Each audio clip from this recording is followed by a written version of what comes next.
성경은 구원을 보여주는 책이지만 한편으로는 심판에 대한 중요한 정보를 우리에게 전해줍니다. 먼저는 물심판이 있었죠. 창세기 6장에 기록되어 있습니다. 그리고 앞으로 예수님의 재림과 함께 불심판이 있게 될 것이라고 성경은 인류 역사에 대한 분명한 심판의 시점, 흐름을 알려줍니다. 아담을 만든 후에 노아까지 그렇게 긴 세월이 필요하지 않았어요. 세상이 죄로 무너지는데 그렇게 긴 시간이 필요하지 않았는데 창세기 5장부터 7장까지 이 계산을 이렇게 쭉 해보면 한 1600년 정도 돼서, 창조 이후에 1600년 정도 돼서 노아 때 세상이 물심판을 당했다는 것을 볼 수가 있습니다. 지금은 제목이 굉장히 많은데 우리가 보기에 굉장히 단순하고 서술이 간단한 죄악들이 성경에 소개되어 있습니다. 선악을 알게 하는 나무의 실과를 먹었던 아담과 하와, 그리고 가인의 살인, 그 후손 라멕의 살인과 대단한 이야기들, 그리고 6장에 와서 사람의 딸들과 하나님의 아들들이 혼인하게 되면서 가정이 하나님으로부터 무너지는 현상, 우리가 보기에 이 정도가 물심판의 이유일까라고 생각할지 모르지만 하나님의 진단은 더 이상은 안 된다 하는 것이었습니다. 하나님은 두 가지 결심을 하셨어요. 하나는 창세기 6장 3절에 나의 영이 영원히 사람과 함께 있지 아니하리니 그들이 육신이 됨이라 말씀하시면서 900년 가까이 되었던 수명을 120년으로 단축을 시키신 첫 번째 조치가 소개됩니다. 두 번째로는 죄가 넓고 깊게 퍼져 있었던 것을 심각하게 여기면서 창세기 6장 5절 여호와께서 사람의 죄악이 세상에 가득함과 그의 마음으로 생각하는 모든 계획이 항상 악할 뿐임을 보시고 땅에 사람 지으셨음을 한탄하사 마음에 근심하시고 홍수 심판을 내리기로 작정하셨습니다. 도덕적으로 온전하고 하나님을 가까이 하는 사람을 만들어 놨더니 애석하게도 인간은 순종하지 않고 하나님을 저항하고 거부하는 존재가 되고 말았습니다. 세상은 포악해지고 행위는 부패했습니다. 그래서 하나님은 홍수로 죄된 세상을 심판하시기로 하셨던 것입니다. 노아 한 사람에게는 은혜를 베푸시고 의로운 그와 동행하시면서 그를 하나님 명령에 수행하는데 앞자리에 세우셨습니다. 하나님은 길이 137m, 너비 23m, 높이 14m 정도의 방주를 만드셨어요. 계산해 보면 방주의 용적은 약 15,000톤 정도 됩니다. 굉장히 큰 크기의 배인데 그 너비와 길이의 비율이 6대 1인데 지금 선박을 건조할 때 그 정도 비율로 건조를 한다고 해요. 파고가 일면 30m 정도, 그것이 가장 큰 파고인데 그 정도의 파도를 견딜 수 있게 안정적으로 설계되었습니다. 노아는 고페르 나무에 역청을 발라 방수 처리를 했죠. 그림을 보시면 배 안에는 노아와 8 식구, 정결한 짐승이 일주일 전에 탑승하고, 그리고 이 배에서 일주일을 기다린 후에 비가 내리기 시작해서 40일이 비가 오고 물이 150일 동안 창이 닫다가 물이 서서히 빠져나갔어요. 이 배에 탄 날이 2월 17일이고 이 배에서 내린 날이 다음해 2월 27일이니까 1년 10일 동안 방주에 머물러 있었습니다.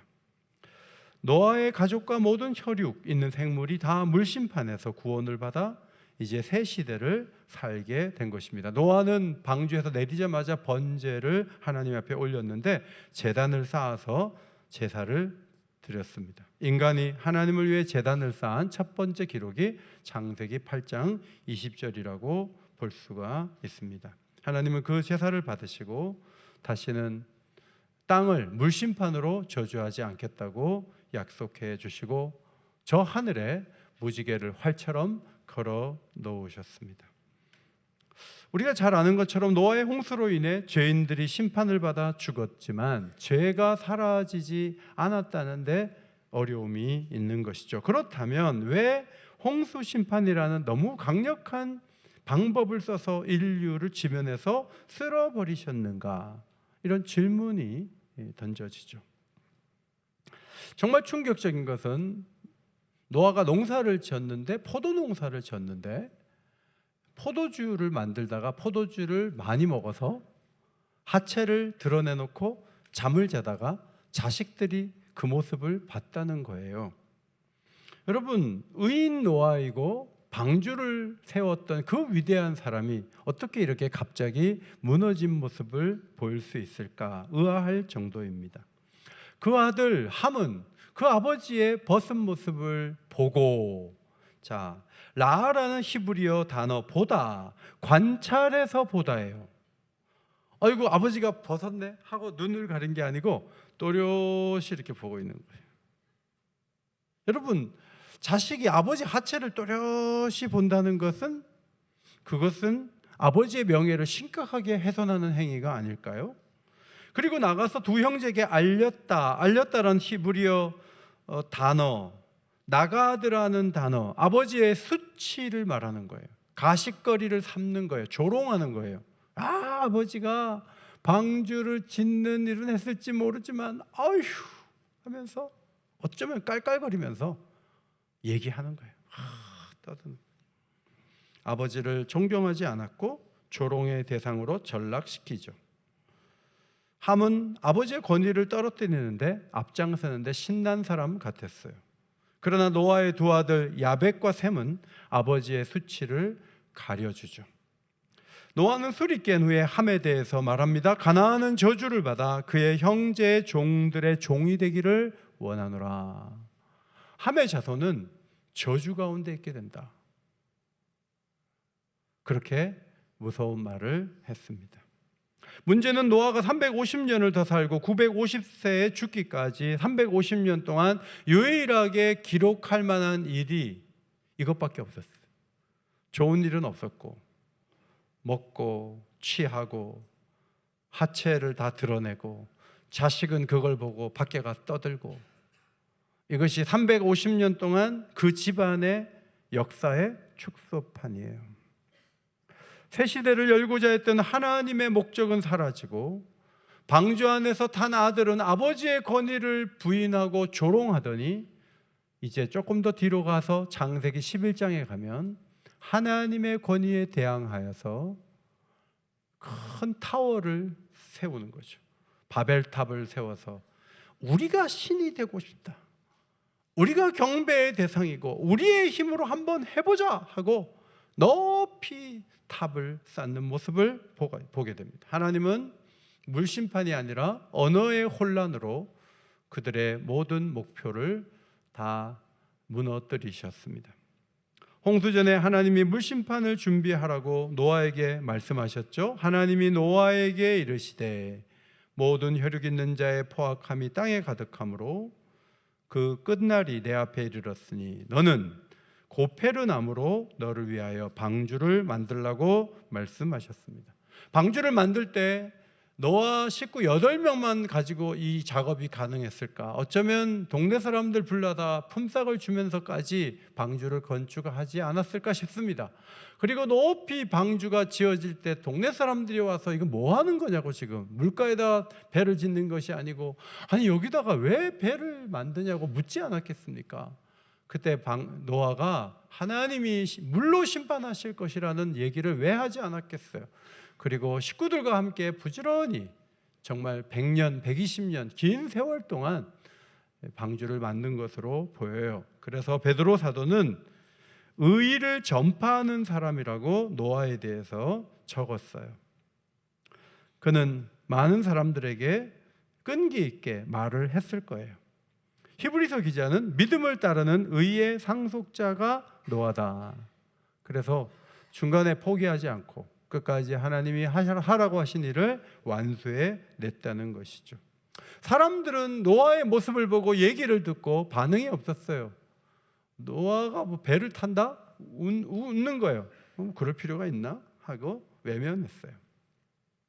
홍수 후에도 하나님의 어떤 경고에 대해서 사람들이 귀를 기울이고 마음을 움직였으면 좋은데 전혀 그렇게 하지 않았어요. 그래서 호세아 선지자가 이렇게 적었어요. 같이 한번 앞에 보시고 읽겠습니다. 시작.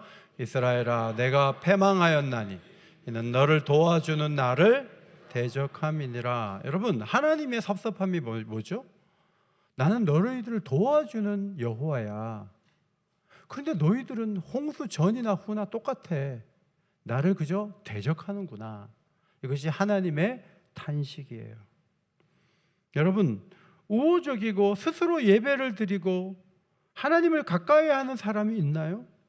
창세기 11장까지 주어가 사람일 때 수로는 거의 다 거부하고 반항하고 미워하고 멀리하는 쪽이에요. 죄가 들어왔어. 그러나 하나님이 주어가 되실 때는 구원이 있고 소망이 있고 길이 열리는 은혜가 있다는 것을 창세기 12장 1절에서 읽을 수 있죠. 자, 창세기 12장 1절을 같이 읽겠습니다. 시작. 여호와께서 아브라함에게 이르시되 너는 너의 고향과 친척과 아버지의 집을 떠나 내가 내게 보여줄 땅으로 가라. 이번에는 3만 톤급의 배를 만들라는 게 아니고 구원의 역사에 시동을 거실 때 하나님은 먼저 아브라함에게 고향 친척집을 떠나라 라고 말씀을 하시면서 구원의 새로운 방주를 만드시는 새로운 시도를 하고 계셨습니다. 고페르 나무로 배를 만드는 게 아니에요. 아브라함을 통해 땅의 모든 족속이 복을 받는 길을 여시겠다는 미래의 포부를 밝히셨습니다. 그것이 창세기 12장 3절입니다. 한 번 더 소리내서 읽겠습니다. 이게 안 읽는 분들도요, 저항하는 거거든요. 거부하고 저항하는 거는 본능이에요. 뭘 하라 그럴 때 찬송도 열심히 하고 읽을 때 열심히 읽고 오늘 오후에도 가자 그러면 가고 나는 안 해. 나는 안 하기 위해 태어났어. 이거는 좋지 않아요. 열심히 하는 게 중요해요. 자, 12장 3절 시작. 너를 축복하는 자에게는 내가 복을 내리고 너를 저주하는 자에게는 내가 저주하리니 땅의 모든 족속이 너로 말미암아 복을 얻을 것이라 하신지라. 조금 전에 함의 자손이 저주받는다고 했지만 함의 자손을 포함해서 땅의 모든 족속이 너로 말미암아 아브라함을 말미암아 복을 얻을 것이라고 하나님이 말씀하셨습니다. 아브라함의 나이가 75세였어요. 25년 지나서 아들을 하나 겨우 주신 것 같아요. 그러나 그 자손을 통해 하나님은 새로운 방주, 새로운 구원을 이루셨다는 것이 성경의 가르침이에요. 아브라함은 의인이었는가? 그렇지는 못한 것 같아요. 집을 떠나서 새로운 곳으로 간 것 믿음이지만 그는 도착하자마자 가뭄이 계속되니까 못 견디고 하나님의 뜻을 묻지도 않은 채 애굽으로 내려갔다가 부인을 빼앗길 뻔한 상황에 처하죠. 아비멜렉에게도 그런 상황이 또 찾아오니까 이 사람이 한 번이라도 이 예쁜 아내는 제 아내니까 손대지 마십시오 이랬다가 괜히 자기 죽고 부인 뺏길까 봐 제 동생이에요 이렇게 말하던 비겁한 사람이었어요. 이 사람은 아들을 기다리지 못하고 약속을 기다리지 못하고 하갈을 통해서 서자 이스마엘을 낳는 일도 했던 인물이에요. 그러나 그는 믿음이 생겼고 믿음으로 움직였고 온전하지 않았지만 점점 더 확고한 믿음을 가지다가 하나님께서 자기는 아직 아들이 하나도 없는데 하늘의 별처럼 많은 자손을 주겠다는 약속을 믿었어요. 그리고 나중에 아들이 태어난 다음에 아들을 번제로 드려도 하나님이 그 약속을 이루기 위해서 우리 아들을 살릴 수도 있다고 믿었어요.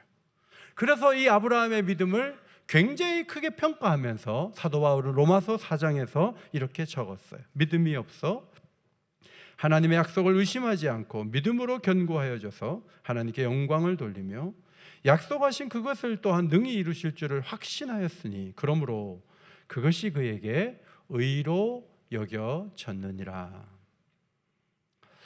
구원을 이루시는 방법이 어느 특정한 공간에 몰아넣어가지고 사람들 다 없앤 다음에 나와라 이제 죄인이 없다 너는 구원받았다 이런 방식을 반복하기보다는 하나님은 새로운 방주를 예비하시는데 그 방주는 눈으로 보이는 특정한 공간에 지어지는 것이 아니라 하나님을 믿으면, 그러면 방주에 탈 자격이 있고 구원을 받을 자격이 있다고 하시기로 작정을 하시고, 아브라함을 믿음의 조상으로 세우신 다음에 아브라함의 자손이신 예수님이 오셨어요. 그리고 예수님께서 우리의 범죄함을 위해서 십자가에서 죽어주시고 사흘 만에 살아나심으로 그 부활을 믿는 자에게 의롭다 하시는 축복을 주시기 위해서 우리를, 아브라함을 보면서 믿음이 무엇인가를 알 수 있는 길로 인도하셨다는 것이 로마서 4장의 말씀이에요. 여러분, 어디에 가서 특정한 공간에 가서 뭐가 있다, 그렇게 해서 몰아가는 방식이 아니라는 거예요. 그보다 귀한 믿음을 가지고 예수를 신뢰하고 하나님은 이 방법으로 우리를 구원하신다는 믿음을 가진 자는 이미 구원의 방주에 탑승한 사람인 줄 믿습니다. 이것이 우리에게 주신 큰 은혜예요.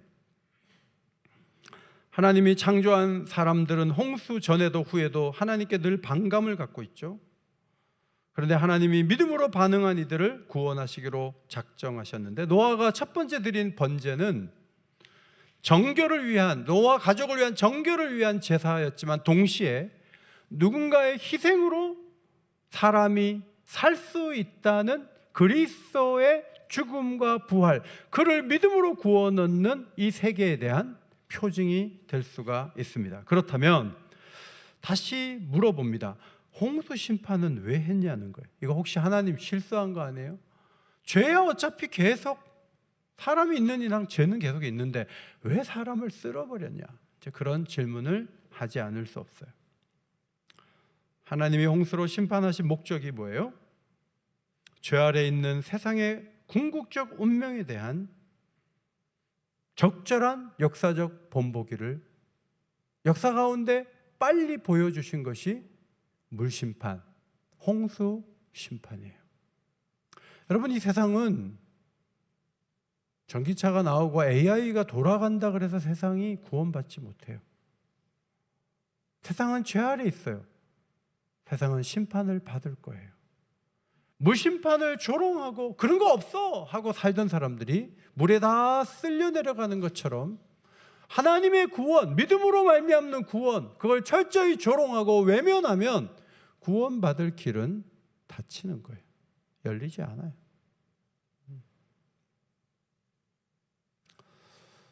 이제 얼마 안 있으면 세상을 떠난다는 이야기를 듣고 병원에 신방을 갔어요. 아픈 사람은 과거에 교회에서 시험을 들고 계속 교회를 안 다니신 분이에요. 다시 한번 구원에 대해 얘기해요. 예수 그리스도를 믿고 신뢰하고 세례도 받으셨는데 그리스도를 사랑하고 그리스도의 소망의 말씀을 붙잡으라고, 그리고 제가 간절하게 삶에 소망이 없는 그분을 위해 기도했어요. 근데 그분이 기도하시면서 마지막에 아멘이라고 깊이 있게 대답하셨어요. 제 마음에 큰 기쁨이 밀려왔어요. 교회를 안 되는 이유도 많아요. 상처받고 힘들고 어렵고 수많은 추억들이 있고 고통이 있어요. 그럼에도 불구하고 복음에 대해서 마음을 열고 아멘 하고 예수님을 내 구주로 확고하게 붙드는 사람에게는 구원의 문이 열려지는 줄 믿습니다. 이것이 우리 모두가 받은 하나님의 축복이죠. 베드로 사도는 홍수를 최후 심판의 예고편으로 설명하죠. 베드로전서 3장입니다. 그들은 전에 노아의 날 방주를 준비할 동안 하나님이 오래 참고 기다리실 때 복종하지 아니하던 자들이라. 방주에서 물로 말미암아 구원을 얻은 자가 몇 명뿐이니 겨우 8명이라. 그 다음부터 같이 읽겠습니다. 시작. 물은 예수 그리스도께서 부활하심으로 말미암아 이제 너희를 구원하는 편이 곧 세례라. 이는 육체의 더러운 것을 제하여 버림이 아니요 하나님을 향한 선한 양심의 강군이라 그랬어요. 여러분, 방주의 물은 심판의 물이면서 동시에 생명의 물이잖아요. 노아가 물을 통과하여 심판을 벗어난 것처럼 성도들 역시 세례받을 때 물을 위에서 흘려보내요. 그래서 이 세례를 통해 심판을 지나 새 생명 안으로 들어간다는 거예요. 죄를 씻는 것은 예수 그리스도의 죽음과 부활을 믿음으로 가능한 거예요.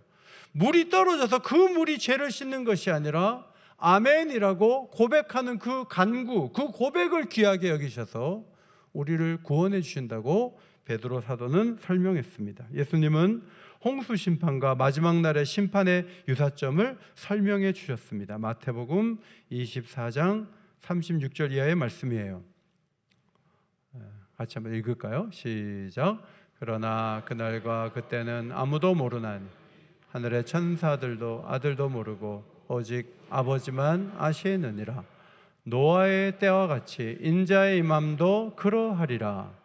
홍수 전에 노아가 방주에 들어가던 날까지 사람들이 먹고 마시고 장가들고 시집가고 있으면서 홍수가 나서 그들을 다 멸하기까지 깨닫지 못하였으니 인자의 임함도 이와 같으리라. 여러분, 예수님이 다시 오시는 전날까지 사람들이 주로 하는 일을 죄를 언급하지 않고 시집가고 장가가고 먹고 마시고 네 가지를 말했어요. 그건 잘못된 게 아니에요. 그런데 사람들이 그 이상의 일은 생각하지 않고 살다가 예수님의 재림을 통해 불심판을 당할 때 노아 시대의 사람들처럼 심판을 당해 멸절하게 될 것을 주님이 예고하셨어요. 문제는 깨닫지 못하는 거예요. 그런 일은 없다고 보는 거예요.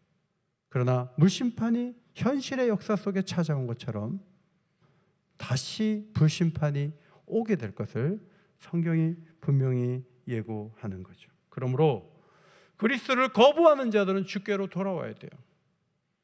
밖에서 잘 먹고 잘 사는 것 같지만 뚜껑을 열어놓고 보면 고통 없는 사람이 없고 예수가 필요 없는 사람이 없어요. 모두가 예수가 필요해요. 저 사람 잘 사니까 복음이 필요하지 않겠지. 천만의 말씀이에요. 잘 몰라서 그래요. 겉으로 보기 괜찮아 보인 거예요. 화장을 하면 다 예뻐 보여요. 근데 원래 얼굴에는 검은 띠도 있고 뭐가 다 있어요. 얼굴에. 사람들의 삶이 그래요. 가리고 있는 거예요. 하나님의 도우심이 필요한 거예요. 마태복음 8장 28절 이하의 말씀, 맥체인 성경 읽기 병행 구절인데 가다라 지방을 주님이 찾아가요. 거기에 귀신 들린 사람 2명이 있었어요. 무덤 사이에서 소리 지르면서 거친 생활을 하던 사람이에요. 가다라 지방 사람들은 이 사람들 때문에 골치가 아팠어요. 만약에 동네로 내려오면 동네가 어려워지는 거죠. 무서워서 무덤 주변에 갈 수도 없어요. 그런데 주님이 그들을 찾아가셨어요. 노아나 아브라함만 찾아가신 것이 아니고 동네에서 골치 아픈 그 사람들을 주님이 찾아가셔서 귀신을 내쫓는데 귀신이 부탁하는 거예요. 돼지떼에게도 좀 들어가게 해달라는 거예요. 그런데 예수님이 가라 했더니 돼지떼에게로 수천의 귀신이 들어가고 호수로 내리달아서 다 몰살하는 거예요. 노아 시대의 물에 의해서 죄인들이 다 멸절한 것처럼 가다라 지방의 귀신들이 물에서 완전히 수장이 되므로 수천의 귀신들이 떠나가는 역사가 그 지역에 있게 되었고, 아무도 손댈 수 없는 문제가 심각한 그 귀신 들린 사람 2사람은 온전하게 되어서 하나님께서 주시는 은혜 속에 거하게 되었다는 성경의 귀한 말씀을 우리가 봅니다. 여러분, 예수님은 의롭고 괜찮은 사람만 찾아가는 거 아니에요. 복음서를 보면 문제 많은 사람, 사람들이 고개를 젓는 죄인들, 장애인들, 수많은 어려움을 당한 사람을 주님이 찾아가셔서 도와주셨어요. 우리를 주님이 찾아오신 것은 노아의 버금가고 아브라함처럼 쓰려고 우리를 부르셨다고 말하기에는 우리의 흠이 얼마나 많은지를 잘 알고 있어요. 우리는 약해서 부름받은 사람들이. 몇 번을 간증을 했지만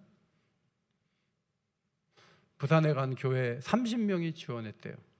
면접을 봤는데 3명이 됐어요. 3명이 이제 사역을 같이 한 동기니까 같이 밥 먹는데 3명 다 어렵게 컸어요.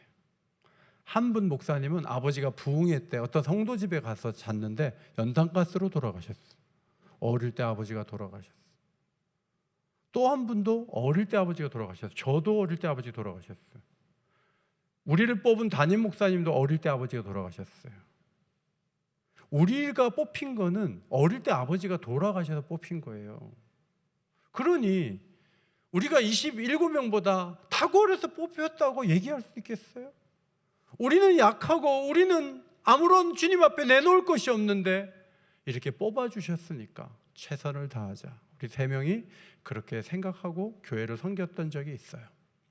성도 여러분, 시편 136편 23절 말씀은 우리 모두의 기도가 되어야 된다고 생각해요. 앞에 보시고 같이 읽겠습니다. 시작. 우리를 비천한 가운데서도 기억해 주신 이에게 감사하라. 그 인자하심이 영원함이로다. 우리를 기억해 주신 하나님을 찬송하기 원합니다. 너무 감사하죠. 너무 귀하신 부르심이에요. 사도행전 8장 병행 말씀인데, 스데반의 죽음으로 인해서 사람들이 흩어지게 되죠. 가가호 방문해서 잡아내니까 더 이상 예루살렘에 살 수가 없어서 사람들이 도망을 치듯이 흩어지게 됐어요. 지도를 보시면 예루살렘에서 사마리아로 가는 길이 70km 정도 돼요. 3일 길을 걸어가야 돼요. 우리는 예수 믿다가 집도 뺏기고 완전히 망했어요. 그렇게 말하지 않았어요. 이들은 사마리아 땅에 가서 예수의 부활을 전했을 때 귀신이 쫓겨나가고 사마리아 땅에 기쁨이 임했다고 사도행전 8장에 기록이 되어 있습니다.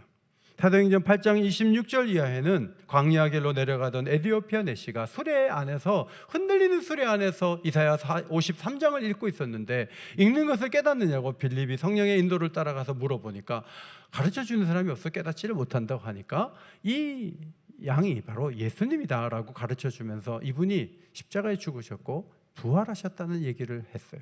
그때 지나가다가 저 보니까 물이 있어요. 저 밑에 내려가서 세례를 줬어요. 이것은 한 흑인을 전도하고 세례 준 사건을 기록하려고 한 게 아니에요. 함의 저주로부터 저주받은 사람이라 할지라도 그들이 몰려있는 아프리카 땅에 위대한 복음이 들어가는 첫 번째 모습을 보여준 사건으로 해석이 될 수 있어요. 마가는 서기 43년경 이집트 알렉산드리아에 교회를 세웠는데 이것이 바로 마가 기념교회예요. 이집트에 가면 알렉산드리아 이 교회를 볼 수가 있는 거죠. 터툴리안, 키프리안, 어거스틴, 북아프리카 출신의 신학자들이죠. 세계에서 가장 먼저 기독교를 국교로 선포한 나라가 어딘지 아세요? 악순 왕국 에티오피아예요. 그 나라에 복음을 주시려고 수레에서 성경을 읽다가 하나님 말씀을 받고 해석하는 사람이 있고, 그리고 세례를 받음으로 복음의 문이 활짝 열리게 되는 놀라운 축복의 시작이 사도행전 8장이라고 보여주고 있습니다. 성도 여러분, 하나님은 물심판 이후에 노아와 언약을 세우시고 아브라함과 언약하시고 다윗과 언약하시고 새 언약을 맺으시는 예수님을 이 땅에 보내주셨습니다. 심판의 방법으로가 아니라 자비와 사랑의 방법으로 십자가의 구속을 완성시키시고 교회를 세우시고 교회가 새로운 방주의 역할을 감당하도록 우리를 불러내신 것입니다. 놀라운 사실은 예수님은 무덤 가운데 소리 지르는 사람도 찾아가시고 혼혈이라고 상대하지 않는 지역에도 먼저 가서 복음을 전하고 후에 흩어진 자들을 보내셔서 기쁨이 넘치도록 도와주시고, 피부 색깔이 다른 에티오피아 내시가 예수를 믿게 하신 후에 아프리카 대륙에 놀라운 복음을 공급해 주신 분이 예수님이라는 것이죠. 성도 여러분, 주어가 하나님이에요. 하나님의 일에는 실패가 없는 줄 믿습니다. 오늘 뿌려놓고 내일 거두려고 하는 관점에서는 하나님은 일하지 않는다 말할지 모르지만 우리 하나님은 모든 일을 치밀하게 움직이시고 감당하시면서 선한 역사를 위해 귀한 일들을 오늘도 이루어 갔어요. 오늘 교회는 그분 손에 붙잡혀 있는 거예요. 교회가 원대한 꿈을 꾸고 앞으로 나아가는 모든 일에 성령의 충만함을 받아 온전하게 쓰임받을 수 있도록 협력하고 주와 함께 동행하는 거룩한 믿음의 사람들이 되시기를 예수의 이름으로 축원합니다.